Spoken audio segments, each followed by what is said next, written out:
Merci, une fois de plus, de choisir le Volcan News pour vous informer. Madame, Messieurs, bonjour et bienvenue à suivre ces flash infos qui s'ouvrent d'abord par ces grandes lignes. Donc, voici les nécessaires. Le groupe d'experts sur la République démocratique du Congo, dans sa lettre datée du 30 décembre 2025, a adressé au président du Conseil de sécurité de l'Organisation des Nations Unies, dresse un bilan inquiétant de la situation dans l'est du pays.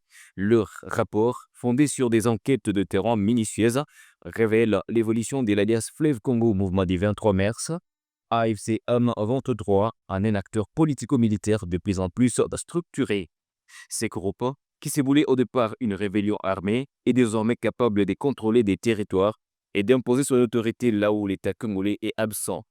Les rapports mettent en évidence une stratégie de consolidation territoriale menée par l'AFC M23.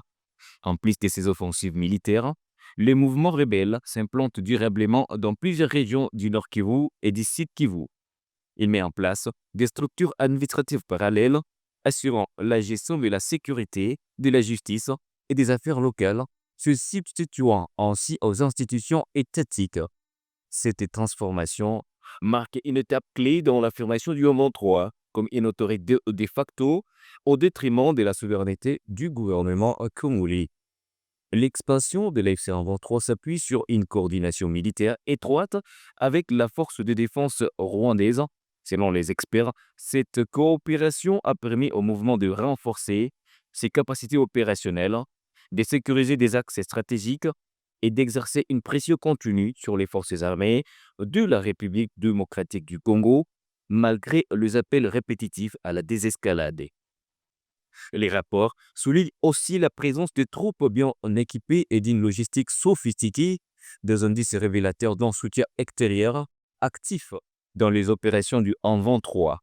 Sur le terrain, les engagements de paix se sont révélés fragiles, bien que plusieurs initiatives diplomatiques aient été lancées en 2025 pour tenter de restaurer la paix. Le M23 a continué ses offensives et a consolidé ses positions. Les accords signés, dont l'accord de Washington, prévoyant notamment la cessation du soutien aux groupes armés et les retraits des forces étrangères, ont été largement ignorés. Les partis interprètent ces engagements de manière divergente, retardant leur mise en œuvre et compromettant le rétablissement de l'ordre constitutionnel. Le rapport met également en lumière l'impact dévastateur de la situation sur les populations civiles. Les zones occupées par l'AFC M23 sont en proie à des violences incessantes, à des déplacements massifs des populations et à des violations graves des droits humains. Parmi ces violations, l'intensification du recrutement forcé est particulièrement alarmante.